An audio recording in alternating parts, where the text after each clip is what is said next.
Hello दोस्तों, इस video के लिए एक लाइक ज़रूर दीजिएगा ताकि हमें मोटिवेशन मिले और हमारे चैनल को सब्सक्राइब करके बेल नोटिफिकेशन ऑल पे कर दीजिएगा ताकि जब भी मैं न्यू वीडियो डालूं आपको नोटिफिकेशन के जरिए मिल सके। हेलो डियर स्टूडेंट, हमने पिछले वीडियो में सेट 6 का खंड अ और खंड ब हल कर लिया है और पढ़ लिया है। तो दोस्तों आज के इस वीडियो में हम खंड स पढ़ेंगे और इस खंड स को हल करेंगे और आगे भी देखेंगे कई सारे प्रश्न। दोस्तों खंड स आपका 3 नंबर में आता है। ये 3 नंबर का इसमें जितने भी प्रश्न हैं आपको पूछे जाएंगे। 3 नंबर के बाद दोस्तों हम लोग 5 नंबर के प्रश्नों को देखेंगे। अगर आज की वीडियो में देख ले रहे हैं तो अच्छी बात है, नहीं तो अगली वीडियो में हम लोग 5 नंबर के प्रश्नों को हल करेंगे। तो आइए देख लेते हैं कुछ प्रश्न। दोस्तों यहाँ पे खंड स में तीसरा का जो ख है वो पूछा है, हाइगेन्स के तरंग सिद्धांत से अपवर्तन का स्नेल नियम का स्पष्ट कीजिए। स्नेल नियम की मतलब आपको व्याख्या करना है, अपवर्तन की व्याख्या करना है हाइगेन्स के तरंग सिद्धांत से। दोस्तों मैंने यहाँ पे इसका दो ठो होता है, हाइगेन्स के अपवर्तन का और परावर्तन का। तो दोस्तों इस टॉपिक पे हमने ऑलरेडी दोनों पे वीडियो एक अच्छी तरह से मतलब इसमें डेरिवेशन करके और अच्छे से बहुत ही प्यार से समझाया हूँ। और अगर आप वो वीडियो देख ले रहे हैं ना तो आपको कहीं भी वीडियो देखने की जरूरत नहीं पड़ेगी और ना ही आपको बुक से पढ़ने की जरूरत पड़ेगी। उस वीडियो के माध्यम से आप देख के आप आसानी से उस टॉपिक को आराम से याद कर लेंगे और अपने बोर्ड परीक्षा में आराम से जाकर लिख देंगे। तो आप वो दोनों वीडियो देखिएगा, परावर्तन का और अपवर्तन का, क्योंकि ये दोनों ही इंपॉर्टेंट है और एक ना एक मतलब आता ही आता है। ठीक है, तो परावर्तन और अपवर्तन दोनों तैयार कर लीजिएगा। लिंक डिस्क्रिप्शन में होगा या फिर आप हमारे चैनल को विजिट करके भौतिक विज्ञान महत्वपूर्ण प्रश्न टाइप का एक प्लेलिस्ट होगा, उसमें जाकर आप देख सकते हैं। तो दोस्तों अब देख लेते हैं इसके आगे के प्रश्न को। तो दोस्तों ख के बाद ग प्रश्न आता है, 100 वोल्ट के विभवांतर द्वारा त्वरित इलेक्ट्रॉन से संबंधित दे ब्रॉगली तरंगदैर्ध्य की गणना कीजिए। यानी V बराबर आपको 100 वोल्ट दे दिया है और आपको दे ब्रॉगली तरंगदैर्ध्य यानी लेमडा बराबर आपको बताना है। तो दोस्तों इसका सिंपल सा एक सूत्र होता है, लेमडा इज इक्वल टू 12.260 बता अंडर रूट का भी और एंगस्ट्रॉन। ठीक है, ये आपका एक सिंपल सा सूत्र होता है। V का मान दे दिया, बस V का मान पुट कर लेंगे। अंडर रूट में आपका 100 आ जाएगा तो अंडर रूट हटेगा तो यहाँ पे 10 आ जाएगा, बस 10 से भाग दे देंगे। तो कितना आसान है, लेमडा बराबर 10 से भाग देंगे तो 1.227 आपका एंगस्ट्रॉन आंसर हो जाएगा। बहुत ही आसान सवाल था, बस आपको ये सूत्र याद रखना है। अगर वोल्ट दे रहा है, विभवांतर दे ब्रॉगली तरंगदैर्ध्य पूछ रहा है तो आपको लेमडा बराबर इस वाले सूत्र को वहाँ पे लगा लेना है। ठीक है, बाकी आपको मैंने बताया कि अपवर्तन परावर्तन के लिए मैंने एक स्पेशली वीडियो बनाया था, उसको जाकर देख लीजिएगा। बहुत ही आसानी से और बहुत ही अच्छे से समझाया हूँ, आपको बिल्कुल अच्छे से समझ में आ जाएगा। तो दोस्तों अब हम लोग का अगला प्रश्न आता है घ, विभवमापी के प्रयोग में E1 व E2 विद्युत वाहक बलों की दो सेलों को श्रेणी क्रम में जोड़ने पर अविक्षेप बिंदु 300 सेंटीमीटर की दूरी पर प्राप्त होता है। जब E2 विद्युत वाहक बल के सेल को हटा देते हैं, मतलब E2 को जब हटा देते हैं तो अविक्षेप बिंदु 100 सेंटीमीटर की दूरी पर प्राप्त होता है। सेलों के विद्युत वाहक बलों में अनुपात ज्ञात कीजिए, यानी E2/E1 आपको ज्ञात करना है। सेलों के विद्युत वाहक बलों का अनुपात ज्ञात कीजिए। केवल विद्युत वाहक बल E2 के सेल के लिए अविक्षेप बिंदु कितनी दूरी पर प्राप्त होगा, मतलब E2 पे अविक्षेप बिंदु की मतलब कितनी दूरी प्राप्त होगा आपको ये बताना है। और आपको यहाँ पे क्या बताना है, विद्युत वाहक बल की अनुपात बताना है। ठीक है, तो दोस्तों आपका देखिए पहला समीकरण कैसे बनेगा, क्योंकि यहाँ पे देखिए लिखा है E1 प्लस E2 श्रेणी क्रम में, यानी E1 प्लस E2 हो जाएगा। ठीक है, इज इक्वल टू, अब आपका 300 सेंटीमीटर हो रहा है। ठीक है, जब ये दोनों श्रेणी क्रम में है तो आपका कितना हो रहा है 300 centimetre. E1 plus E2 is equal to 300 और गुणे के क्या आपका विद्युत प्रवणता है। ठीक है, विद्युत प्रवणता या फिर विभव प्रवणता कह लीजिए। ठीक है, तो यहाँ पे हमने लिख दिया जहाँ के तार में विभव प्रवणता है। अब सेल E2 को हटा लेने पर क्या हो रहा है, E1 इज इक्वल टू के इंटू 100 सेंटीमीटर हो रहा है। ठीक, बाकी आपको ये क्या करना है, इसको इतना इसके बटा इतना कर देना है ताकि आपको अनुपात पता चल जाए। तो बस यहाँ पे वही किया गया समीकरण 1 व समीकरण 2 से। तो E1 प्लस E2 बटा E1 इज इक्वल टू के इंटू 300 बटा के इंटू 100। तो यहाँ पे देखेंगे तो के से के कट जाएगा, 00 से 00 कट जाएगा। तो आपका E1 प्लस E2 बटा E1 इज इक्वल टू 3 हो जाएगा। अब दोस्तों यहाँ पे अलग अलग करेंगे तो E1 बटा E1 प्लस E2 बटा E1 हो जाएगा। तो E1 बटा E1 जब कटेगा तो इधर 1 हो जाएगा, तो 1 को जब इधर भेजेंगे तो -1 हो जाएगा। तो बस यहाँ पे वही चीज़ लिखा गया, तो जब ये घटेगा तो यहाँ पे 2 आ जाएगा, यानी E2 बटा E1 इज इक्वल टू क्या आ गया 2, यानी E2 बटा E1 का अनुपात कितना हो गया 2। यानी कि अगर इसको एक तरह से देखा जाए ऐसे में तो E1 E2 ratio E1 is equal to 2:1 आप ये अनुपात भी लिख सकते हैं। ठीक है, तो अब यहाँ पे दोस्तों यहाँ पे आपको अनुपात पता चल गया। अब यहाँ पे आपको ना दूरी निकालनी है। ठीक है, अविक्षेप बिंदु की कितनी दूरी पर प्राप्त होगा। तो देखिए दोस्तों, माना केवल सेल E2 के लिए अविक्षेप L2 दूरी पर प्राप्त होता है। तो E1 बटा E2 इज इक्वल टू क्या होगा 100 बटा एल स्क्वायर। अब एल स्क्वायर का आपको मान ज्ञात कर लेना है। ई वन बटा ई टू का मान कितना होगा, 1/2 होगा, क्योंकि यहाँ पे देखिए ई टू बटा ई वन का मान जब 2 है तो ई वन बटा ई टू का मान क्या होगा, 1/2 होगा, यानी पलट जाएगा। तो यहाँ पे 1/2 रख लेंगे, यहाँ पे 1/2 रख लेंगे। अब देखिए तिरिया गुणा करेंगे तो एल टू यहाँ पे आ जाएगा, 2 से इसमें गुणा हो जाएगा, तो यहाँ पे एल टू इक्वल टू 200, यानी 200 सेंटीमीटर आपको क्या होगा, दूरी पर प्राप्त होगा। तो बस आपको यही चीज़ लिख देना। उम्मीद है आपको समझ में आया होगा। समझ में आ रहा है तो दोस्तों वीडियो को फटाफट लाइक करके चैनल को सब्सक्राइब करके बेल नोटिफिकेशन दबा दीजिएगा। अब दोस्तों इसके अथवा में एक और प्रश्न पूछता है, और इसमें प्रश्न पढ़ लेते हैं क्या लिखा गया है। दिए गए परिपथ में विद्युत धारा के मान की गणना कीजिए तथा ए व सी बिंदुओं के बीच विभवांतर ज्ञात कीजिए। तो दोस्तों यहाँ पे आपका परिपथ दे दिया है, ठीक है, तो इसी से हमें बताना है। तो इसमें परिपथ में आप देखेंगे तो आपको क्या क्या दिया गया है, तो प्रतिरोध दिया गया है, तो कैपिटल आर दे दिया है 5 ओम, ऑलरेडी इसमें दिया गया है E1 बराबर R1 बराबर, तो आपको सेम टू सेम यहाँ पे लिख देना है, दिया है। तो R बराबर 5 ओम लिख दिया, R1 स्मॉल R1 दिया है 1 ओम और स्मॉल R2 दे दिया है 2 ओम। तो लिखा गया तुल्य प्रतिरोध। तुल्य प्रतिरोध निकालेंगे तो कितना होगा, तो देखिए 5 धन 1 धन 2। अब मान लीजिए यहाँ से तार खोल के फैलाएंगे तो ये श्रेणी क्रम में सारा हो जाएगा। तो तुल्य प्रतिरोध कितना हो गया, 5 1 और 2, तब 5 1 6 हो गया, 6 2 8 हो गया। तो यहाँ पे तुल्य प्रतिरोध 8 ओम लिख दिया गया है। अब परिणामी विद्युत वाहक बल कितना होगा, 4 - 2 यानी E2 - E1, ठीक है, E2 - E1, तो यानी आपका कितना आ गया, 2 वोल्ट आ गया। अब परिपथ में धारा कितनी है, तो I बराबर 2/8, I बराबर 2/8 आपका कितनी धारा है, तो आई अपन, यानी कि ये आपका विभवाक बल यानी V/R होगा, ठीक है। I बराबर V/R होता है, आपने पढ़ा है V बराबर I × R, ठीक है, आपने ये सूत्र पढ़ा है V = I × R वाला, ठीक है, ये आपने सूत्र पढ़ा है। तो हमें I निकालना है धारा, तो क्या होगा, V/R हो जाएगा।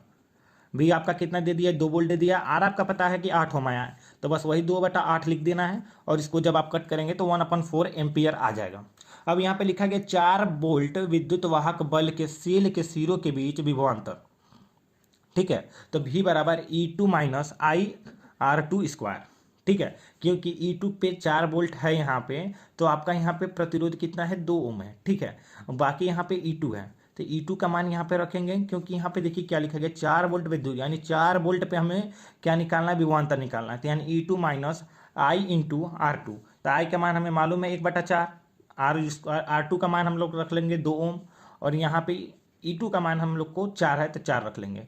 यहाँ पे कट करेंगे तो यहाँ पे देखिए 2 से कट हो गया है, बाकी आपका आ गया, तो इसको जब कट करेंगे तो 0.5, यानी कि आपका V बराबर कितना आ गया, 3.5 वोल्ट। अब यही 2 वोल्ट पे हम लोग देखेंगे, ठीक है, E1 के लिए, ठीक है, यहाँ पे E1 के लिए हम लोग देखेंगे तो वही सेम प्रोसेस रहेगा, V बराबर E1 + I/R1, ठीक है, तो यहाँ पे E1 का मान दे दिया है 2, अब यहाँ पे 1/4 इंटू इसमें R1 का मान दे दिया 1, तो ठीक है, 1 रख लेंगे, और बस इसका कितना आ जाएगा, 9/4। अब यहाँ पे इक्वल टू क्या होगा, 2.25 आपका आ जाएगा, 2.25 वोल्ट आ जाएगा, V बराबर 2.25, ठीक है, तो इतना आपका आ गया गाइस, ठीक है। अब आपको लिखाना तब बिंदु ए व सी के बीच विभवांतर कितना होगा, यानी ए व सी के बीच विभवांतर। अब वहाँ पे जो पूछा E1 E2 के लिए वो तो हमने बता दिया, अब यहाँ पे आपको ए व सी के बीच विभवांतर बताना है, तो सिंपल सा लिख देंगे VAC, यानी AC मतलब आपका बता रहा है ए और सी के बीच में, तो आपको ए व सी के बीच में क्या होगा, E1 + IR1, आपका इतना ही विभवांतर होगा, क्योंकि देखिए ए आपका कहाँ है, ये है, और ए सी कहाँ, ये है, तो ए व सी में बस यही तो है, तो सेम हमने 2 वोल्ट के लिए तो निकाला ही है, तो सेम आंसर इसका भी आएगा, कोई दिक्कत की बात नहीं है। ए व सी पूछा है, ये अगर सी और बी पूछता तो हम लोग को दोनों मतलब जोड़ना पड़ता, लेकिन यहाँ पे ए व सी पूछा है, मतलब हमको बस इतना ही बीच में बताना है, इसके बीच में ए व सी के, तो बस यही तो है, हम लोग का E1 ही है, R1 ही है ना, तो बस वही चीज़ लिख देना, VAC = E1 + IR1, और बस इसी को हल करके आपको ला देना है, सेम ऊपर वाला आंसर आएगा, बस आपका हो गया खत्म। अब दोस्तों खंड द की अगर बात कर लें तो इसमें देखिए क्या दिया है, इसमें बहुत ही अच्छा प्रश्न दिया है, न्यूमेरिकल पॉइंट है और बहुत ही आसान है, थोड़ा सा आप अगर सूत्र याद करेंगे तो आप इसमें से आराम से 5 नंबर प्राप्त कर सकते हैं। आई थिंक ये 3 नंबर में आता है खंड द। अब दोस्तों यहाँ पे देखिए, तो दोस्तों इसमें लिखा गया है हाइड्रोजन परमाणु की आयनन ऊर्जा 13.6 इलेक्ट्रॉन वोल्ट है। एक फोटॉन किसी हाइड्रोजन परमाणु पर जो प्रारंभ में न्यूनतम ऊर्जा अवस्था में गिरता है और उसे n = 3 अवस्था तक उत्तेजित करता है, पहला आपको बताना है इस संक्रमण को ऊर्जा स्तर आरेख में दर्शाइए, मतलब इस संक्रमण को हम लोग को ऊर्जा आरेख में दर्शाएंगे। और दूसरा चीज पूछा है फोटान की तरंगदैर्ध्य की गणना करना है, ठीक है। तीसरा पूछा है उपयुक्त संक्रमण में कितनी उत्सर्जन रेखाएं की संभावना है। तो बस आपको ये 3 चीजें बतानी है, ठीक है। तो 3 चीजें आइए जान लेते हैं। तो दोस्तों यहाँ पे देख सकते हैं पहला हम लोग को ऊर्जा आरेख में दर्शाना है। तो मान लीजिए आपको हाइड्रोजन परमाणु की आयनन ऊर्जा कितना है, 13.6 इलेक्ट्रॉन वोल्ट है। तो E1 बराबर आपका कितना होता है, -13.6 इलेक्ट्रॉन वोल्ट। और E2 बराबर क्या होगा, तो -13.6 इलेक्ट्रॉन वोल्ट बटा 2 का स्क्वायर। और वही जब E3 की बात आएगी तो -13.6 बटा 3 का स्क्वायर। तो बस इतना ही आपको निकालना है। बाकी आपको ऐसे चित्र बना देना है। N1 बराबर आपको जो यहाँ पे N1 का मान दिया है 13.6 इलेक्ट्रॉन वोल्ट, जहाँ पे माइनस लिख के आपको 13.6 इलेक्ट्रॉन वोल्ट लिख देना। थोड़ा सा ऊपर जाएंगे फिर N2 बराबर लिख देंगे। तो N2 का भी बताऊँ कि यहाँ पे जहाँ पे 3 है यहाँ पे 2 हो जाएगा। ऐसे ही N4 के लिए यहाँ पे 4 हो जाएगा, 5 के लिए 5 हो जाएगा। तो आपको ज़्यादा निकालने की जरूरत नहीं है, 1 2 3 बस 3 तो निकाल देंगे, वही बहुत है। तो यहाँ पे 3 तक हमने निकाल दिया। चूंकि N बराबर 3 अवस्था तक उत्तेजित करता है, यानी N बराबर 3 तक हमें बताना ही है, ठीक है, आगे नहीं बताना है। तो बस इतना ही लिख के काम खत्म। दूसरा चीज पूछा है फोटान की तरंगदैर्ध्य की गणना कीजिए। तो डेल्टा E इक्वल टू क्या होता है, E3 - E1 होता है, और इक्वल टू HC बटा लेमडा होता है। जबकि आपको ये फोटान का ये हमने बताया था फोटान की तरंगदैर्ध्य की गणना में कि HC बटा लेमडा होता है उसका सूत्र। तो सिंपल से आपको डेल्टा E बराबर क्या होता है, E3 - E1 equal to HC बटा लेमडा। आपको डेल्टा E का डायरेक्ट मान मालूम नहीं है, लेकिन आपको E3 का और E1 का मान मालूम है, और HC का बटा लेमडा का भी मान आपको आसानी से पता चल जाएगा, क्योंकि H का मान फिक्स होता है, C का मान भी फिक्स होता है, ठीक है। बाकी आपको लेमडा का मान भी बताना है। तो लेमडा का मान कैसे ज्ञात करेंगे, तो आप सिंपली देख लीजिए। पहले E3 का मान रख लेंगे, तो -1.51 माइनस, और फिर इसमें -13.6, ये क्या होगा, प्लस हो जाएगा। तो आपका सिंपल सा आ जाएगा 12.09 इलेक्ट्रॉन वोल्ट, ये इतना आ जाएगा, ठीक है। आपका इधर कितना बच गया, HC बटा लेमडा। अब लेमडा बराबर कितना हो जाएगा, तो लेमडा बराबर क्या होगा, HC बटा 12.09 इलेक्ट्रॉन वोल्ट, ठीक है। यहाँ पे ये चीज़ आ जाएगा, देख सकते हैं। एच का मान कितना होता है, 6.63 गुणे 10 के घात ऋण 34, और सी का मान मालूम है आपको 3 दशमलव कह रहे हैं 3 गुणे 10 के घात 8, ठीक है। 3.0 गुणे 10 के घात 8, यानी 3 गुणे 10 के घात 8, मतलब प्रकाश की चाल जो होती है आपकी, ठीक है, वो चीज़ होती है सी का मान। एच का मान कितना होता है, 6.63 गुणे 10 के घात ऋण 34। तो बस यहाँ पे ये चीज़ मान रख लिया गया है, बाकी नीचे का मान रख लिया गया है। अब इलेक्ट्रॉन का मान यहाँ पे रख देंगे, तो इलेक्ट्रॉन का मान होता है 1.6 गुणे 10 के घात ऋण 19। यहाँ पे इलेक्ट्रॉन वोल्ट है, तो इलेक्ट्रॉन का भी मान यहाँ पे पुट कर लिया गया ताकि काटने में और गुणा करने में आसानी हो। तो यहाँ पे चूंकि काट के और गुणा किया गया है, तो आपका टोटल आ गया 1.028 गुणे 10 के घात ऋण 7 इलेक्ट्रॉन यहाँ पे आ गया है, मतलब लेमडा का मान, ठीक है। अब इसको तरंगदैर्ध्य में बदल दिया है, ठीक है। यहाँ पे ध्यान दीजिए, यहाँ पे तरंगदैर्ध्य में बदल दिया, लेमडा बराबर 1028 एंगस्ट्रॉन। यहाँ पे तरंगदैर्ध्य को क्या किया है, एंगस्ट्रॉन में बदल दिया है। तब एंगस्ट्रॉन में बदलने के लिए 10 के घात ऋण 10 करना पड़ेगा। तो 10 के घात ऋण 10 कैसे होगा, जब आप इधर सरकाएंगे दशमलव को, तो देखिए इधर सरकाएंगे तो 1, इधर सरकाएंगे 2, फिर इधर सरकाएंगे 3, यानी 3, यानी 10 के घात ऋण 3 को जब इसमें जोड़ेंगे तो ये क्या हो जाएगा, 10 के घात ऋण 10 हो जाएगा। 10 के घात ऋण 10 को हम लोग एंगस्ट्रॉन लिख सकते हैं। वही लेमडा का मान दे दिया है 1028 एंगस्ट्रॉन। तीसरा चीज पूछा है उत्सर्जन संक्रमण के लिए रेखाएं। उत्सर्जन संक्रमण के लिए संक्रमण में रेखाएं, आपको रेखाएं पूछा है। इसका सिंपल सा सूत्र है n ब्रैकेट में n-1 बटा 2। अब n बराबर 3 दिया है तो 3 रख लेंगे, 3 ब्रैकेट में 3 - 1 यानी 2 बटा 2, यानी 3 गुणे 2 बटा 2, यानी 2 से 2 कट गया, आपका 3 आंसर आ जाएगा। यानी संक्रमण में जो रेखाएं हैं वो 3 है। अब दोस्तों ग की बात कर ली जाए, प्रश्न संख्या ग की, तो इसमें लिखा गया है कि एक प्रोटॉन तथा एक फोटॉन की दे ब्रोगली तरंगदैर्ध्य क्रमशः λ1 तथा λ2 है। प्रोटॉन की गतिज ऊर्जा तथा फोटॉन की गतिज ऊर्जा E समान है। सिद्ध कीजिए कि λ1 बटा λ2 अनुक्रमानुपाती √E। बहुत ही आसान है, देख लीजिए कैसे। अब दोस्तों आपको पता है यहाँ पे, हाँ, तो यहाँ पे लिखा गया प्रोटॉन की दे ब्रोगली तरंगदैर्ध्य λ1 बटा क्या होता है, h बटा √ 2m होता है। फोटॉन के लिए क्या होता है, E बराबर HC बटा λ2। अब λ2 यहाँ पे इसलिए लिया गया है कि λ1 λ2 की बात किया गया है। यहाँ पे देख सकते हैं λ1 क्रमशः λ2 है, तो इसलिए λ1 और λ2 लिया गया। अभी हम लोग ऊपर के सूत्र में पढ़े हैं कि डेल्टा E बराबर HC बटा λ, तो यहाँ पे डायरेक्ट E लिखा गया, डेल्टा E नहीं लिखा गया, ठीक है। तो E बराबर HC बटा λ2, यहाँ पे λ1 = h बटा √E। अब यहाँ पे देखिएगा तो इतना ये चीज़ हो गया। तो समीकरण 1 वो इसको मान लेंगे, समीकरण 2 इसको मान लेंगे। अब इन दोनों को देखिए आपका अनुपात निकालना है, सिद्ध करना है, यानी कि आपको यहाँ पे पता चल गया कि हमको अनुपात निकालना है, ठीक है। तो अनुपात निकालना है तो यहाँ पे देखिए लेमडा 1 है, यहाँ पे लेमडा 2 बराबर क्या हो जाएगा आपका एच सी बटा ई हो जाएगा, एच सी बटा ई, यानी लेमडा 2 आपका इक्वल टू क्या होगा एच सी बटा ई। अब इसको क्या करेंगे लेमडा 1 अपन लेमडा 2 कर देंगे, समीकरण 1 व 2 से अनुपात निकालना है ना, तो यहाँ पे सिंपल सा देखिए लेमडा 1 अपन लेमडा 2 इज इक्वल टू, अब देखिए इसका क्या होगा एच बटा अंडर रूट 2m ई, तो यहाँ पे लिख दिए एच बटा अंडर रूट में 2m ई। अब यहाँ पे एच सी बटा ई लिख दिए, एच से एच कट गया, बचा क्या आपका सी बटा ई। अब सी बटा ई जो बचा इसको ऊपर भेज देंगे यानी पलट देंगे, तो क्या होगा ई बटा सी अंडर रूट में 2m ई। अब अंडर रूट जब इसको ई को अंदर लेंगे, जब ई को अंदर लेंगे हम तो यहाँ पे क्या होगा ई स्क्वायर हो जाएगा। तो देखिए जब अंदर लेंगे तो ई स्क्वायर होगा, तो एक ई से एक ही कट जाएगा तो बचेगा एक ही, ठीक है। जैसे कि मान लीजिए ई है, इसको जब अंडर रूट में लेंगे ना तो ई स्क्वायर हो जाएगा, यानी कि ई स्क्वायर हो जाएगा। और वही चीज़ यहाँ पे ई स्क्वायर हुआ है तो यहाँ पे डायरेक्ट लिख दिया गया है कि अंडर रूट में ई, और यहाँ पे ई गायब कर दिया गया, ठीक है। आई थिंक आपको समझ में आ गया होगा।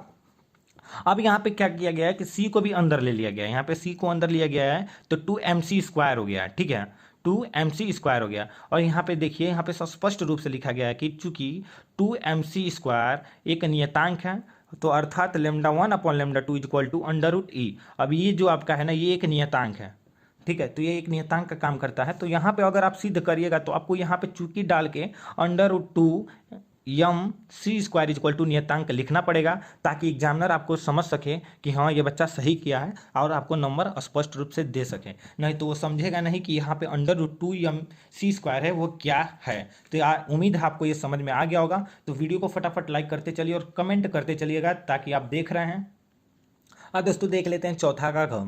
क्या कह रहा है प्रश्न हम लोग का, एक 90 डिग्री कोण वाले प्रिज्म के पृष्ठ AB पर एक वर्णीय प्रकाश की किरण चित्रानुसार आपतित है।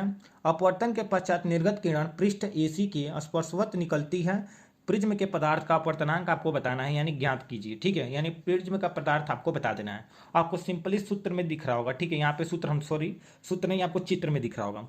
यहाँ पे 90 डिग्री है, ये आपका जो है पूरा ये आपका 45 डिग्री है, ये आपका मान लीजिए R1 और ये R2 ये P है, ठीक है। बस आपको इतना ही चित्र में लिख देना है, बना देना है। अब आपको लिखना है निर्गत प्रकाश किरण पृष्ठ AC के स्पर्शवत है, अतः AC पर बना आपतन कोण R2 is equal to C क्रांतिक कोण, ठीक है, इज इक्वल टू C, यानी C क्रांतिक कोण के बराबर होगा क्या R2। अब त्रिभुज APQ, यहाँ पे देखिए A हो गया, P हो गया, Q हो गया, त्रिभुज APQ में, ठीक है, त्रिभुज APQ में क्या है 90 डिग्री प्लस 90 डिग्री ये हो गया प्लस 90 डिग्री माइनस R1, यानी 90 डिग्री अगर ये R1 है तो आपका ये भी R1, यानी कि 90 डिग्री माइनस R1, और यहाँ पे क्या हो गया plus 90 degree minus C, 90 degree minus C, यहाँ पे 90 डिग्री माइनस C। अब यहाँ पे लिखा गया इक्वल टू 180 डिग्री। अब क्यों 180 डिग्री लिखा गया है, क्योंकि अब आपको पता है कि त्रिभुज में टोटल 180 डिग्री होते हैं, वहीं 180 डिग्री लिख दिया गया है। अब दोस्तों यहाँ पे 90 है, यहाँ पे 90 माइनस R1 है, यहाँ पे 90 माइनस C है, ब्रैकेट हटाएंगे तो यहाँ पे देखिए 90 प्लस 90 प्लस 90, 9 दूना 18 29 27, यानी 270 डिग्री। लेकिन आपको यहाँ पे उतना नहीं लिखना है, ठीक है, यहाँ पे आपको क्या करना है उतना नहीं लिखना है। यहाँ पे देखिए माइनस का फर्क है, इस 90 को जब इधर भेजेंगे तो ऑलरेडी 180 में से घटेगा तो 90 बचेगा। आपका कितना यहाँ पे आ जाएगा 90 माइनस R1, यानी 90 डिग्री माइनस R1 कितना हो जाएगा, यहाँ पे 90 degree minus R1 is equal to R1, और यहाँ पे C हो जाएगा इज इक्वल टू 90 डिग्री, यानी R1 इज इक्वल टू कितना हो गया 90 डिग्री माइनस C, समीकरण 1। तो दोस्तों यहाँ पे देख सकते हैं R1 plus C is equal to आपका 90 डिग्री। आई थिंक आपको यहाँ पे थोड़ा समझ में नहीं आ रहा होगा, तो मैं फिर से एक बार बताने की कोशिश करता हूँ। त्रिभुज APQ, यानी APQ यहाँ पे जो है आपका त्रिभुज APQ है, यहाँ पे 90 डिग्री दिया है, ठीक है, ये सब चीज़ें आप भुला जाइए, यहाँ पे कुछ आपको जानने की जरूरत नहीं है, आपको यहाँ पे सब चीज़ भुला जाइए। अब आपको सिंपल सा थोड़ा सा अलग तरीके से समझा रहा हूँ, ठीक है। यहाँ पे त्रिभुज APQ में आपको देखिए यहाँ पे 90 डिग्री दिया है। आपको सिंपल आपको मालूम है मैथ में आप पढ़े होंगे कि त्रिभुज की जो मान होता है वो 180 डिग्री के अंदर होता है, मतलब 180 डिग्री होता है, ठीक है। तो यहाँ पे आपका इसका मान दे दिया केवल 90 डिग्री, और आपका इसका मान मालूम नहीं ना इसका मान मालूम है। तो देखिए ये R1 सेम है, ठीक है। तो यहाँ पे R1 का मान R2 का मान क्या होगा 90 ही तो होगा, R1 प्लस R2 का मान 90 होगा। अब इसका या तो 45 हो, इसका भी 45 हो, या फिर ये अधिक हो ये थोड़ा कम हो, ठीक है, लेकिन ये इसका क्या होगा, 90 के अंदर ही होगा, तभी तो 90 90 180 होगा। तो बस वहीं पे यहाँ पे लिखा गया 90 माइनस R1 प्लस 90 माइनस सी। अब सी आपको क्यों लिखा गया, क्योंकि आपको पता है कि R2 इक्वल टू क्रांतिक कोण R2, ठीक है, तो यहाँ पे सी लिखा गया। तो वही चीज़ R1 plus C equal to 90 degree, क्योंकि अभी हम आपको बताया कि R1 plus R2 equal to कितना होगा, 90 डिग्री। क्यों होगा कि 90 90 180 होगा, तभी तो होगा। तो वही चीज़ यहाँ पे लिखा गया R1 plus C equal to 90 degree. I think अब आपको थोड़ा समझ में आ गया होगा। तो बस R1 का मान कितना होगा, 90 डिग्री माइनस सी हो जाएगा, इसको समीकरण 1 मान लेंगे। और पृष्ठ ए बी पर यन बराबर क्या होता है, आपको पता है कि अपवर्तनांक का सूत्र क्या होता है, यन बराबर साइन आई बटा साइन आर होता है, साइन आई बटा साइन आर होता है। तो साइन आई का मान आपको 90 डिग्री सॉरी कह रहे हैं, साइन आई का मान आपको 45 डिग्री रखना है, और साइन आर के जगह पर R1 का मान रख देना है, यानी कि साइन आर के जगह पे R1 का मान रख देना है 90 माइनस सी, ठीक है। तो आपको इतना मान रख देना है। अब यहाँ पे देखेंगे तो साइन 45 का मान कितना होता है, 1/√2 होता है, और sine 90 minus theta equal to cos theta होता है, यानी साइन कॉस सी हो जाएगा। तो बस यन बराबर आपका कितना आ गया, 1/√2 कॉस सी। अब यन कॉस सी इक्वल टू क्या होगा, 1/√2 हो जाएगा। अब यहाँ पे देखेंगे तो यहाँ पे ट्रिग्नोमेट्री वाला सब सवाल मतलब फार्मूला लगाया गया है। तो यन बराबर कॉस सी इक्वल टू क्या होगा, 1 माइनस साइन स्क्वायर सी हो जाएगा, इक्वल टू 1/√2 हो जाएगा। अब यन बराबर क्या होगा, यन बराबर 1 माइनस 1 ये साइन सी का क्या होगा, तो साइन सी इक्वल टू क्या होगा, यन बराबर 1 साइन सी है, तो यहाँ पे देखिए यन बराबर क्या हो जाएगा, 1/n स्क्वायर हो जाएगा, क्योंकि साइन स्क्वायर है। तो यहाँ पे क्या है, यन बराबर 1 साइन सी है, तो यहाँ पे क्या हो जाएगा, n स्क्वायर हो जाएगा। तो यहाँ पे यन बराबर 1 minus 1/n square equal to 1/√2। अब यहाँ पे देखेंगे तो n स्क्वायर यहाँ पे से जब एलसीएम लिए हैं, n स्क्वायर बाहर लिए हैं, तो यहाँ पे कितना हो गया, n स्क्वायर माइनस 1/√2। यहाँ पे दोनों पक्षों का वर्ग करने पर देखेंगे तो n square minus 1 equal to 1/2, n square equal to 1/2 plus 1 equal to 3/2, यानी n स्क्वायर का मान कितना आ गया, 3/2, n बराबर कितना आ गया, 1.5 यानी 1.5 आ गया। तो n बराबर जब इसको बाहर लेंगे तो 1.224 करके आ जाएगा, यानी अपवर्तनांक कितना है, 1.224, ठीक है, n बराबर। अब इसको आप एक बार कॉपी में हल करेंगे अपने मन से, इस सवाल को, प्रश्न को एक बार स्क्रीनशॉट ले लीजिए इसका, इस प्रश्न को एक बार अपनी कॉपी में अच्छे से हल कर लीजिएगा, चित्र भी है यहाँ पे, तो आपको आई थिंक बढ़िया से हल हो जाएगा और आपको आसानी से समझ में आ जाएगा। तो दोस्तों उम्मीद करते हैं आपको वीडियो अच्छी लगी होगी। वीडियो को अच्छी लगी तो वीडियो को लाइक कर दीजिए, चैनल को सब्सक्राइब करके बेल नोटिफिकेशन दबा दीजिए। मिलते हैं आपको नेक्स्ट वीडियो में।